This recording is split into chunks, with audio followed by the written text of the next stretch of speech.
కానీ లేకపోతే భిన్నత్వంలో ఏకత్వాన్ని కాపాడుకోవాలంటే కూడా ఆయా ప్రాంతాలలో రాష్ట్రాలలో ఉన్నటువంటి భాషలను గౌరవించే విధంగా ఆ భాషలలో ప్రావీణ్యత ఉంటూ ఆయా భాషల్లో ఉన్న జర్నల్స్లో పబ్లిష్ చేస్తే కూడా వాళ్లకు అవకాశం కల్పించే విధంగా ప్రమోషన్ కల్పించే విధంగా చట్టం ఉండాలని చెప్పని బీఆర్ఎస్ పార్టీ కోరుకుంటా ఉంది. రెండవది ఇంకొక ముఖ్యమైనటువంటి ఒక అంశం ఏంటంటే ఇవాళ భారతదేశంలో స్వాతంత్రం వచ్చి ఇన్ని సంవత్సరాలు జరిగినప్పటికీ కూడా భారత రాజ్యాంగం అమలై ఇన్ని సంవత్సరాలు అయినప్పటికీ కూడా దురదృష్టవశాత్తు భారత రాజ్యాంగం పూర్తి స్థాయిలో అమలు కాదు. సామాజిక న్యాయం ఏదైతే సోషల్ జస్టిస్ అనేటువంటి ఒక కాన్సెప్ట్ ఏదైతే ఉందో ఆ కాన్సెప్ట్ విశ్వవిద్యాలయంలో అమలు కాదు. Where suppose to be justice prevalent అక్కడే అన్యాయం జరుగుతూ ఇవాళ బీసీలు ఎస్సీలు ఎస్టీలు మైనారిటీ వర్గాలకు పెద్ద ఎత్తున ఇవాళ విశ్వవిద్యాలయంలో చోటు లభించక ఇవాళ ఒక అస్టానిషింగ్ ఫ్యాక్ట్ ఏంటంటే దాదాపు 40 to 50% of the vacancies belonging to ఎస్సీస్ ఎస్టీస్ బీసీస్ ఈ హైయర్ లెర్నింగ్ ఇన్స్టిట్యూషన్స్లో విశ్వవిద్యాలయాల్లో ఖాళీలు ఉన్నటువంటి ఒక పరిస్థితి, దేశవ్యాప్తంగా ఉన్నటువంటి ఒక పరిస్థితి. దాన్ని ఇంకా కూడా కొనసాగింపు చేసే విధంగా ఈ అమెండ్మెంట్స్లో ఏం పట్టుకొచ్చినారంటే నో సూటబుల్ క్యాండిడేట్ ఫౌండ్ అని చెప్పని ఒక క్లాజ్ పెట్టి పడేసినట్టయితే ఇంకా వేరే వాళ్ళతో నింపుకోవచ్చు అనేటువంటి ఒక వెసులుబాటు ఇవాళ కలగజేస్తూ ఉన్నారు. ఎన్ఎస్ఎఫ్ క్లాజ్ అంటారు, నో సూటబుల్ క్యాండిడేట్ ఫౌండ్ అని. దీనివల్ల పెద్ద ఎత్తున భారతదేశంలో ఉన్నటువంటి ఒక బీసీలు ఎస్సీలు ఎస్టీలు మైనారిటీ వర్గాలు అణగదొక్కబడ్డ వర్గాలందరికీ కూడా నోట్లలో మన్ను కొట్టేటువంటి ఒక ప్రయత్నం. మూలిగే నక్క మీద తాటిపండు. ఇప్పటికే 50% వేకెన్సీస్లో ఖాళీలు ఉన్నాయి. బ్యాక్లాగ్ పోస్టులు కూడా రిక్రూట్ చేస్తలేరు. మెరిట్ ఉన్నటువంటి వాళ్ళని కూడా రిక్రూట్ చేస్తలేరు. సీరియస్ డిస్క్రిమినేషన్ జరుగుతుంటే మళ్ళీ ఈ ఎన్ఎస్ఎఫ్ అని చెప్పని క్లాస్ పట్టుకురావటం వల్ల మొత్తానికి చదువుకున్నటువంటి ఒక బీసీలు ఎస్సీలు ఎస్టీలు మైనారిటీ వర్గాలకు ఉద్యోగాలు విశ్వవిద్యాలయంలో రాకుండా పోతుంది.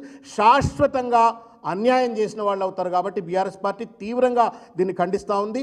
ఈ వెంటనే ఈ ఎన్ఎస్ఎఫ్ క్లాజ్ను అమెండ్ చేస్తూ ఎక్కడైనా బీసీ ఎస్సీ ఎస్టీ రోస్టర్ ప్రకారంగా ఖాళీలు ఉన్నట్టయితే వాటిని భర్తీ చేసేటువంటి ఒక స్ట్రింజెంట్ మెజర్స్ పట్టుకురా వచ్చేది పోయి మళ్ళీ ఎన్ఎస్ఎఫ్ అని చెప్పని ఒక వెసులుబాటు కల్పించేది చేయొద్దు. నేను ఒక చిన్న ఎగ్జాంపుల్ చెప్తా.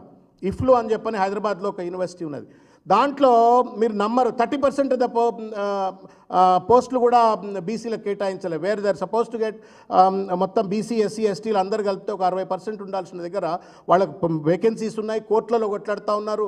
బీసీఏ నేషనల్ కమిషన్ దగ్గర కొట్లాడుతున్నారు. ఆఖరి సుప్రీంకోర్టు పోతే కూడా ఇవాళకి కూడా యూనివర్సిటీలో నింపట్లేరు. హైదరాబాద్ సెంట్రల్ యూనివర్సిటీలో అదే పరిస్థితి ఉన్నది. లేకపోతే మనకు ఇఫ్లూలో అట్లే పరిస్థితి ఉన్నది. అనేక ఐఐటీస్లో అదే పరిస్థితి ఉన్నది. విశ్వవిద్యాలయాల్లో ఇవాళ బీసీ ఎస్సీలను మన్నుగొట్టే విధంగా ఈ రకమైన క్లాజ్ పట్టుకురావటం అవుతుందో ఇది అన్యాయం. దీన్ని వెంటనే పరిగణలోకి తీసుకోవాలని చెప్పని బీఆర్ఎస్ పార్టీ తీవ్రంగా ఖండిస్తూ ఈ యొక్క లెటర్లో పెట్టడమైంది. ఇంకొక ముఖ్యమైనటువంటి అంశం ఏంటంటే ఇవాళ భారతదేశంలో నరేంద్ర మోడీ గారు అధికారంలోకి వచ్చిన తర్వాత సనాతన ధర్మాన్ని పెంపొందించేటువంటి ఒక ప్రక్రియలో భాగంగా లేకపోతే హిందుత్వవాదాన్ని పెంపొందించేటువంటి ఒక ప్రక్రియలో భాగంగా ఒక రకమైనటువంటి ఒక religious polarization is happening across various institutions.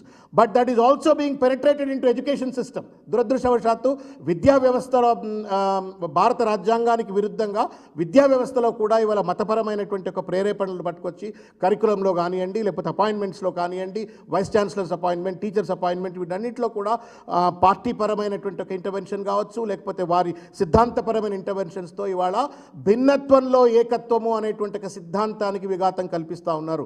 India is like a flower bouquet. భిన్న భాషలు భిన్న సంస్కృతుల యొక్క సమాహారం భారతదేశం.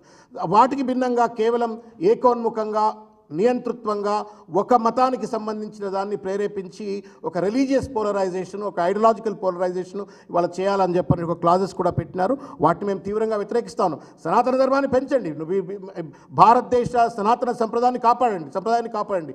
కానీ భిన్న జాతులు భిన్న మతాలు భిన్న సంప్రదాయాలు వాటికి కూడా అవసరమైనటువంటి ఒక రీతిలో వెసులుబాటు కల్పిస్తూ కనుక మీరు కరికులమ్స్ను మోడిఫై చేస్తే తప్పులేదు. కానీ కేవలం ఒకటే ఉండాలంటే it's against the constitution, it's against the spirit of Indian democracy. కాబట్టి దానికి భిన్నంగా ఉండొద్దు అని చెప్పని ఈ లేఖలో మేము పెట్టడమైంది.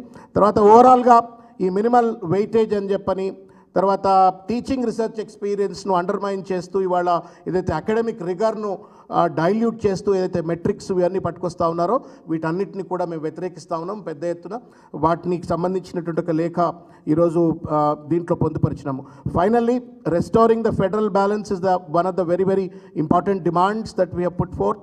తర్వాత ఈ కులపరమైనటువంటి ఒక డిస్క్రిమినేషన్ను ఉండకుండా ప్రత్యేక సేఫ్ గార్డ్స్, ట్రాన్స్పరెన్సీ ఇదంతా ఉండాలని చెప్పని కోరుకుంటా ఉన్నాము. డైవర్స్ అకాడమిక్ బ్యాక్గ్రౌండ్స్లో ఉన్నటువంటి వాళ్ళందరినీ కూడా అకామిడేట్ చేసే విధంగా టీచింగ్ ఎక్సలెన్స్ను కూడా